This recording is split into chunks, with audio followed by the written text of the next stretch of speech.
Oh, hello. You just caught me reading. I love reading. In fact, this is the first book I ever bought. And I'm quite famous for the journey that I went on to get it. I'm Mary Jones. I was born on December the 16th in 1784, and I was called Mary after Jesus' mother. Mum and Dad used to say I was the best Christmas present ever. We lived in Llanfihangel y Pennant, a village by the foothills of Aethwy mountain. It was a very small house, and it looked even smaller because Aethwy is so large, especially when the sun was shining, throwing shadows on the hillside. We were a pretty normal family. We would go to chapel like everyone else, and we'd grow potatoes and cabbages and carrots like everybody else, and we also kept hens like everyone else. Dad was a weaver, which means that he made fabric like this to make my skirt. Dad was such a gentle man. But sadly, he passed away when I was only 4 years old. It was only Mum and I afterwards, and we'd do everything together, have so much fun together. We'd go to the chapel together. Mum and I were members of Capel Methodistiaid Calvinaidd yn Cwrt Abergynolwyn. That was a couple of miles away from our home, and we'd walk there and back every week. I loved walking and being out in nature. I'd see beauty everywhere, and I knew that I was a very lucky girl, and I'd thank the Lord for my blessings. And then, when we arrived home, we'd tell each other stories in the dark, because a candle was too expensive for us to have light every night. And anyway, we'd remember the stories, not read them, because Mum couldn't read. I started reading, however, when I was 8 years old, and that was once a week in Sunday school. But I'm sure that I'm not as good at reading as you are, because I had no books at home. And how was I supposed to practice reading if I didn't have a book? The book that I really wanted was the Bible. Because for me, the Bible is the best book in the world. It's God's book. And by reading the Bible, I could be close to God all the time. Just, I didn't have a Bible. I had to walk 2 miles to Mr. and Mrs. Evans's house in Capel Cwrt Abergynolwyn, because that's where I could find the nearest Bible. When I started to learn how to read, I saw nothing but squiggles. But slowly, with Mr. and Mrs. Evans's help, the squiggles turned into words, and words into stories. With Mr. and Mrs. Evans's help, I read about Mary, Jesus' mother, like me. Oedd, oedd, mair, mair. Oedd mair yn cadw'r holl bethau hyn yn ddiogel yn ei chalon ac yn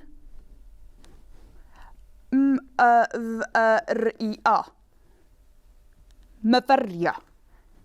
Myfyrio. Myfyrio. To meditate. Well, what does that mean anyway?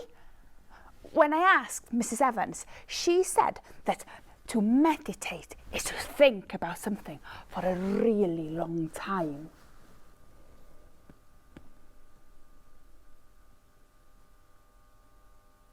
And every now and then, Mr. and Mrs. Evans would talk about a person called Thomas Charles. And they were always praising Thomas Charles. And they even said that Thomas Charles was their hero because he thought that everyone had the right to go to school, no matter if you were poor or wealthy. Hundreds of people would see him talk. It would be like if you were going to see someone like Greta Thunberg today. And then one day, I had this idea. What if I bought a Bible for Mum and I, and then we could read it whenever we wanted, over breakfast, at lunchtime, before going to bed? So I ran up to Mum and told her about my idea. She looked at me for a second before saying, "It's too expensive, Mary. You see, every penny we had was to go on everyday things." "Sorry, Put," Mum said. "Oh, Mum, we have to get a Bible." "Well, I know then. I'll save up for one. It doesn't matter how long it takes." Back then, money was very different to what you use today. Our main coins were shillings and pennies, but these were old pennies, not like the ones you use today. Now, a Bible cost 3 shillings and 6 pence. Now, in 1 shilling, there were 12 pennies, which means that in 3 shillings, we're going to need to multiply the 12 with 3. There were 36 pennies. But remember, a Bible cost 3 shillings and 6 pence. So we're going to need to add another 6 pennies onto this, which gives us a total of 42 pennies. 42 pennies. How on earth am I going to make that sort of money? Well, there was only one thing for it. I'd have to work.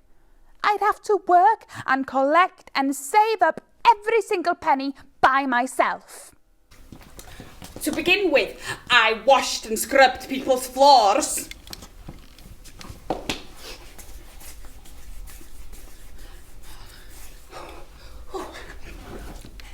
And then I washed people's clothes.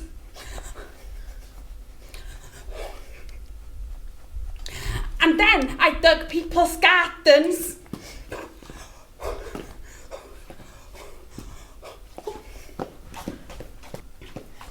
And then I collected firewood for people.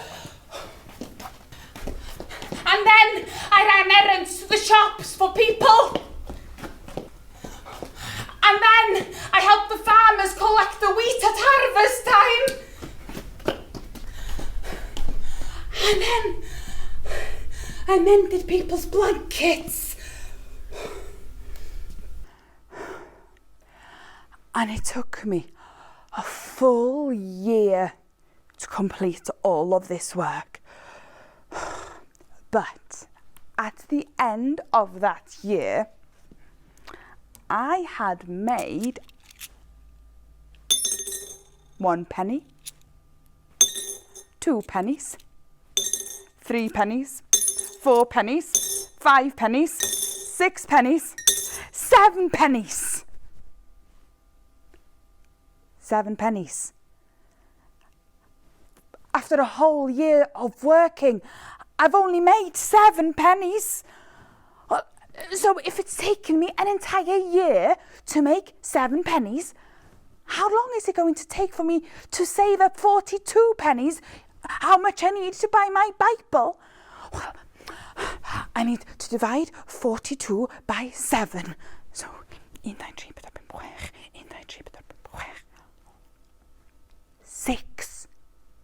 6 years of working. But, well, there's nothing else for it, is there? I'll have to carry on. I mean, I've got to try, don't I? And after a second year of hard work, I had made myself another 7 pennies. 7 for the second year, 14 pennies. 7 for the third year, 21 pennies. And 7 for the fourth year, 28 pennies. But I've got to say, it was hard going. And sometimes I thought, well, maybe this is too much. But you'll never guess what happened next. Do you remember how Mr. and Mrs. Evans would always talk about a man called Thomas Charles? He was the person who believed that everybody had the right to go to school, well, including normal people like me. And one day, it was a Monday, I remember, because it was pouring down with rain. And I was on my way to Mr. and Mrs. Evans's house when I saw a man approaching me on the back of a horse. The man stopped me and asked, "What are you doing, walking out in such bad weather?" "I'm on my way to see Mr. and Mrs. Evans, sir," I said. I get to read their Bible in the best parlour. "Why do you have to go to Mr. and Mrs. Evans's house? The Lord's name should be in every home." "Well, you see, we don't have a Bible at home, sir, but I'm saving up for one. It's just taking so much time." "Well, where will you buy your Bible?" "Well, I don't know. I've not thought of that yet, I'm afraid." Well, I sell Bibles. They come from London. Come to me when you've earned enough. I'm Thomas Charles from Bala. And on that note, off he went down the road. I've just met Thomas Charles. Just like that, like a flash of lightning, I knew I was doing the right thing. Even if it was difficult sometimes, I had to carry on. And after another year of working, I had another 7 pence. There we are, 35 pennies, which means that there's only a year to go. A year of waiting, a year of working, nothing but work, work, work.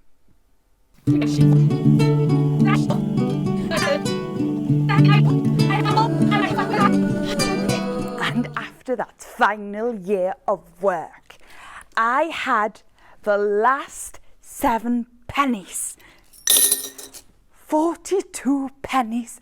I have enough. I have enough to go to buy my Bible. All that was left to do was to go from home in Llanfihangel y Pennant to Bala, a journey that was 26 miles. And for me, there was only one way of doing it. I would have to walk all that way by myself. As I was about to leave the house, Mam stopped me and told me to take off your clogs to walk. "Why, Mam?" I said. "That's what shoes are for, isn't it? For walking." But you see, Mam was right.